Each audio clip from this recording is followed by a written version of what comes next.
नमस्कार, प्रभा साक्षी news network पे आपका स्वागत है। आज हम काशी की जनता के बीच में हैं और जानेंगे उनका मूड आखिर क्या है, क्योंकि प्रधानमंत्री मोदी तीसरी बार काशी से प्रत्याशी चुने गए हैं। जिस तरीके से बहुमुखी विकास काशी के अंदर हुआ है, इसको लेकर के काशी की जनता क्या सोचती है। और देश में तो आप देख ही रहे हैं, देश विदेश में बड़े बड़े काम हो रहे हैं और काशी की जनता चाहती है कि फिर से मोदी जी दोबारा तिबारा यहाँ पे आएँ। और काशी में जो मोदी जी ने दिया है और काशी की जनता के लिए तो ये बहुत बड़ी बात है। कॉरिडोर विश्वनाथ और आपका रोपवे, ये सब नए नए प्रोजेक्ट आ रहे हैं और मैं यही बस चाहना चाह रहा हूँ कि मोदी जी इस बार आएँ तो इस बार युवाओं के लिए भी कुछ अच्छा करें, कुछ युवाओं के लिए भी यहाँ कुछ बड़ा कुछ रखें, कुछ काम रखें, हम लोग को खुशी होगी। इसीलिए बहुत बहुत धन्यवाद। बनारस में ट्रैफिक का बहुत समस्या है, तो उसको लेकर के रोपवे जो बन रहा है उससे कितना आने वाले समय आने वाले में रोपवे में बहुत बड़ा उसका बेनिफिट मिलने वाला है। जो लोग सोचे नहीं थे वो हो रहा है बनारस में और हमको उम्मीद है कि इससे भी बढ़ के कुछ अच्छा हो, यही उम्मीद हम लोग को है।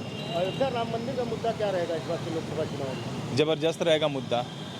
अयोध्या तो आप देख ही रहे हैं, 370 हटा, काशी विश्वनाथ कॉरिडोर देख रहे हैं और कुछ नए प्रोजेक्ट भी आ रहे हैं और आने वाले समय में हो सकता है इस बार जो मेरे यशस्वी प्रधानमंत्री कुछ बढ़े तो कुछ अच्छा कुछ बढ़िया करेंगे इसके लिए। मतलब युवाओं का रोजगार का मुद्दा जो है, हाँ, एक ये है। इस बार हम लोग को उम्मीद है कि आने पे कुछ अच्छा मुद्दा हम लोग को युवाओं को मिलेगा, क्योंकि कुछ चाह रहे हैं इंफ्रास्ट्रक्चर, कुछ रोजगार, कुछ यहाँ पे कुछ आनी चाहिए, कुछ अच्छी चीज़ आनी चाहिए युवाओं के लिए, क्योंकि युवा दर दर विदेश भटक रहे हैं, इंडिया के बाहर जा रहे हैं, तो ऐसा नहीं होना चाहिए। काशी में है तो काशी में कुछ नया होना चाहिए। जिस हिसाब से काशी क्षेत्र का विकास हुआ है उस हिसाब से ऐसा माना जा रहा है कि पहले से और ज़्यादा सीटों के साथ माननीय प्रधानमंत्री जी फिर बीजेपी का झंडा जो है हमारा और मजबूत होगा, ऐसा माना जा रहा है। क्या लगता है काशी के विकास को किस तरीके से देखते हैं? काशी के विकास की यदि बात करते हैं तो काशी में विकास हुआ है,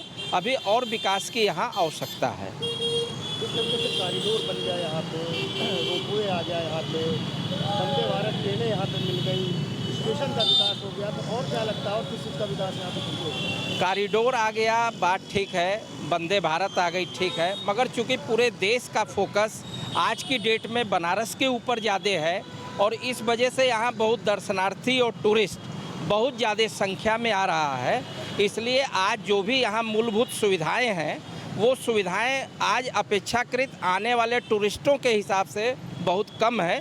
थोड़ी बहुत असुविधाएं यहाँ आज भी हो रही हैं, मगर आने वाले समय में ऐसा महसूस किया जा रहा है या ऐसी आवश्यकता है कि इन चीज़ों को और बढ़ाया जाए।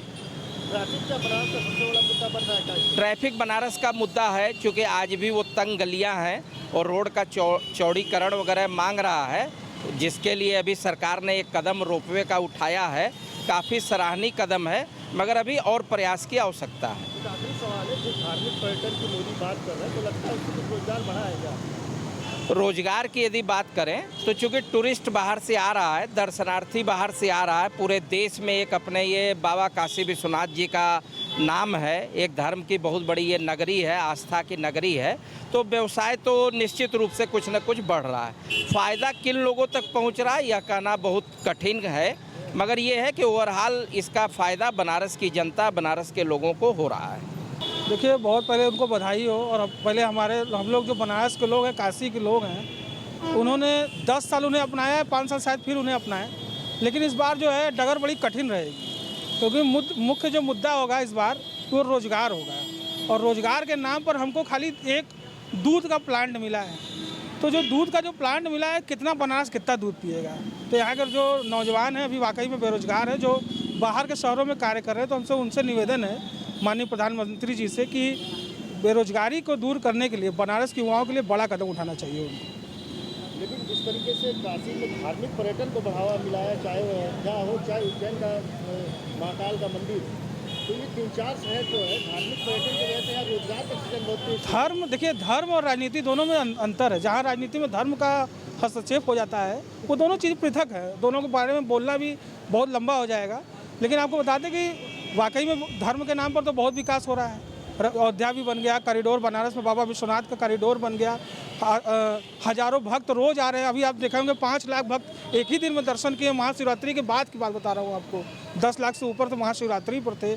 और धर्म और राजनीति अलग है। देखिए, पहले हम जिंदा रहेंगे तो फिर उस पूजा करेंगे, मरने के बाद हमारी कौन पूजा कर रहा है ये कौन देखने जा रहा है। तो हमको जिंदा रहने के लिए रोजगार की आवश्यकता है। लेकिन ये जो 5 लाख लोग काशी में आए तो कहीं ना कहीं मुझे लगता है कि 50,000 लोगों को रोजगार। बात समझिए, सीमित लोगों को रोजगार मिल रहा है। जैसे आप होटल व्यवसाय से जुड़े हैं, नाविक हैं, आप वहाँ पर लोकल, आप बताइए जो गोदौलिया के आसपास रहते हैं उनको रोजगार मिल रहा है क्या? डाभी के लोगों को उसका फायदा मिल रहा है जो विश्वनाथ कॉरिडोर से दूर है, 5 किलोमीटर दूर है। तो जो जगह जहाँ बनी होती है, किसी भी क्षेत्र में जब जाएंगे, जब जहाँ जगह बनी होती है वहाँ के इर्द गिर्द लोगों को फ़ायदा मिलता है।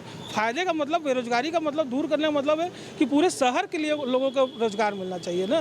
तो कुछ सीमित जगह पर हम, अगर मान लीजिए खिचड़िया बाबा में खिचड़ी बटती है तो वहाँ पर जितने लोग रहते हैं वो खिचड़ी खा पाते हैं। क्या लंका का व्यक्ति भूखा है तो वो खिचड़ी खा पाता है? नहीं खा पाता। तो मुद्दा ये है। विपक्ष के पास तो कोई चेहरा नहीं है उनके। विपक्ष के पास चेहरा नहीं है, ठीक है, लेकिन अपनी आवाज़ तो उठाना, हम तो एक वोटर है तो हम अपनी प्रधानमंत्री जी की तो आवाज़ उठाएंगे। व्हाट्सएप पर मैसेज आ रहा है उनका कुछ कार्यालयों से कि अपना संदेश उनको दीजिए, तो हम अपनी बात आपके माध्यम से भी कर रहे हैं।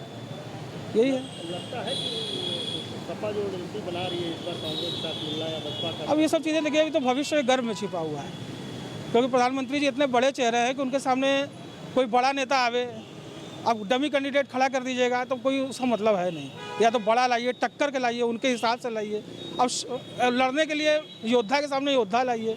अब योद्धा के सामने अब ला के खड़ा कर देंगे किसी को, तो हमको खड़ा कर देंगे तो हम प्रधानमंत्री जी से लड़ लेंगे, नहीं लड़ पाएंगे। तो 400 पार का नारा लगता है। अब तो ये तो भाजपा का अपना नारा है ना, तो 4 जून को समझ में आएगा 400 पार है कि 400 बेकार है। काशी की जनता का मानना है कि धार्मिक पर्यटन से जो है रोजगार का सृजन तो अवश्य हुआ है, लेकिन उन युवाओं के बारे में भी सरकार को सोचना चाहिए जो देश और प्रदेश से बाहर जाकर के जो है अपने रोजगार की तलाश में है। निश्चित तौर पर अगर सरकार इस बार बनती है तो प्रधानमंत्री मोदी को देश के युवाओं के बारे में एक बार फिर से सोचना होगा। प्रभा साक्षी के लिए वाराणसी से अमित मुखर्जी। अगर आप भी लेना चाहते हैं देश दुनिया की तमाम जानकारी तो आज ही सब्सक्राइब करें हमारे चैनल को। साथ ही नीचे दिए बेल आइकन को जरूर दबाएं ताकि हर अपडेट आप तक पहुंच सके।